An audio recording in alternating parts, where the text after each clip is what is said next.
Greetings, YouTube. The doctor is in. Dr. Urius Papers here, coming at you with another commentary on Dungeons and Dragons. And welcome back to this channel that brings power gaming to the next level. Today on the Doctor Spell Prognosis, we are talking about the spell Mighty Fortress. We're giving this one a C+. But first, don't forget to hit that subscribe button. If you like this video, hit the like button. If you have any questions or comments, please leave a question or comment. And don't forget to hit that notification bell. All right.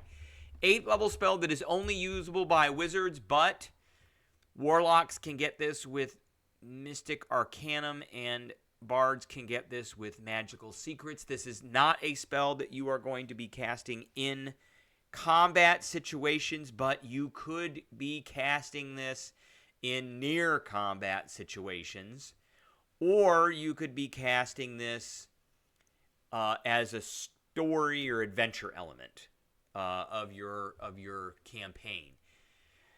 DMs can use this spell too. This might be a good one for DMs to use just to create things that maybe a lich has, or some, big bad spellcaster or wizard type.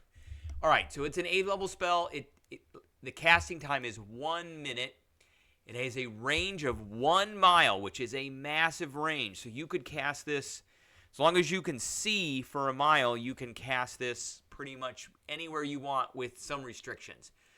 It's a verbal, somatic, and material component, and that component is a diamond worth at least 500 gold pieces, which disappears and is consumed when you cast the spell. So, a fortress of stone erupts from a square area of ground of your choice that you can see within range. So it is a square. The area is 120 feet on a side and must not have any buildings or other structures on it. Any creature in the area are harmlessly lifted up as the fortress rises. So it says structures or buildings. So rocks do not count.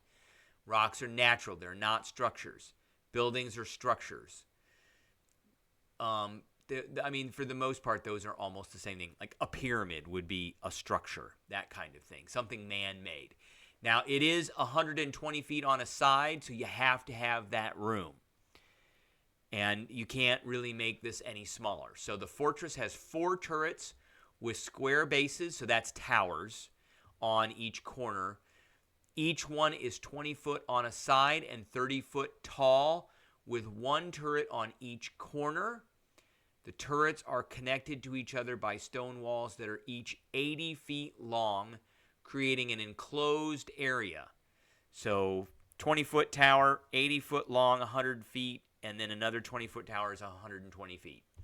Each wall is 1 foot thick and is composed of panels that are 10 feet wide and 20 feet tall. So the walls themselves are 20 feet tall, and then the towers or the turrets are 30 feet tall, so they're 10 feet taller than each wall. Each panel is contiguous with 2 other panels or 1 other panel and a turret. So 10 feet wide, 20 feet tall.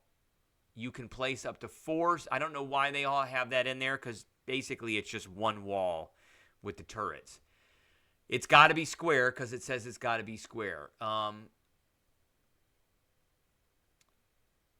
You can place up to 4 stone doors in the fortress's outer wall. And then there's a small keep inside the enclosed area. The keep has a base that is 50 feet on each side. So there's essentially, if it's 120 feet, there is like 25 feet, 30 feet on either side while it's inside.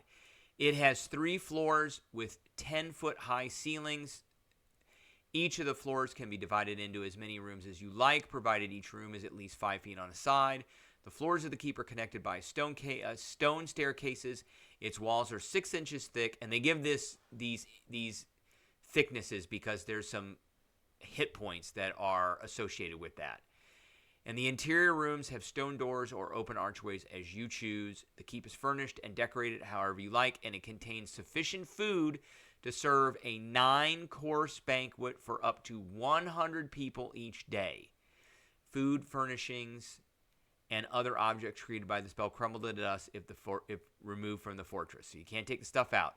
There is a staff of 100 invisible servants, obeys any command given to them by creatures you designate when you cast a spell. Each servant functions as if they were an unseen servant. The walls, turrets, and keep are made of stone that can be damaged. Each 10-foot by 10-foot section of stone has an AC of 15 and 30 hit points per inch of thickness, which means those walls they're 1 foot thick, 12 inches. So that means that they have 360 hit points. 30 hit points per inch of thickness. 30 times, let's get this right here, 30 times 12 is 360 hit points. There it is.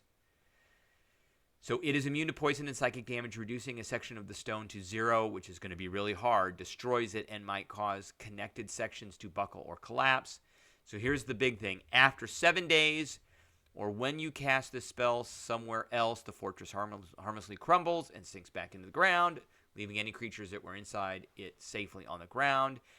You can cast this spell in the same spot every 7 days, that is every week, for a year, so you have to cast it 52 times, and it makes the fortress permanent. Now, that seems pretty daunting considering you have to spend 500 gold pieces every single time you make this. But you're just short of being able to cast 9th level spells, which means you eventually are going to be able to cast this spell that we're going to go ahead and go over at some point. But really quickly, you can create one object up to 25,000 gold pieces in value that isn't a magic item.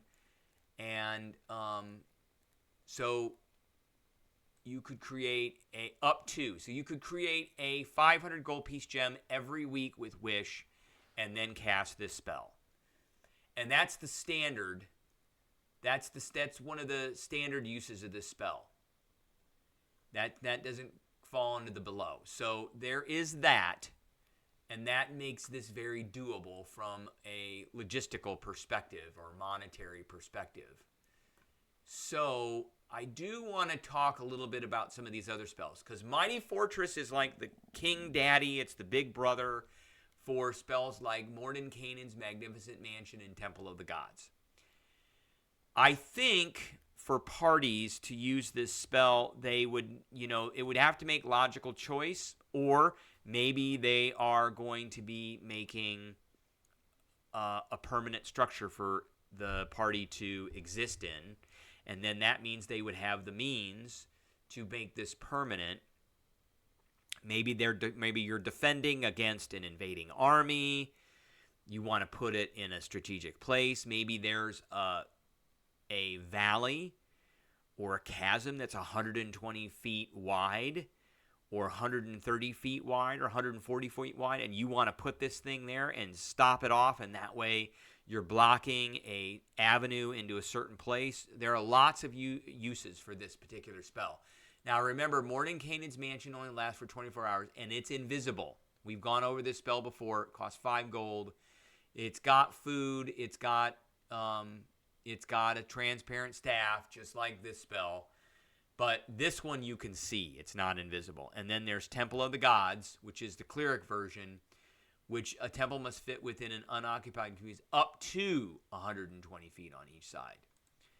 And casting the spell on the same spot every day for a year makes it permanent. This one's 7th level. This one's 7th level. And this one is 8th level, so this is kind of the next step up. All right, that is what I have for everybody today. I appreciate everybody tuning in, and I will catch everybody later.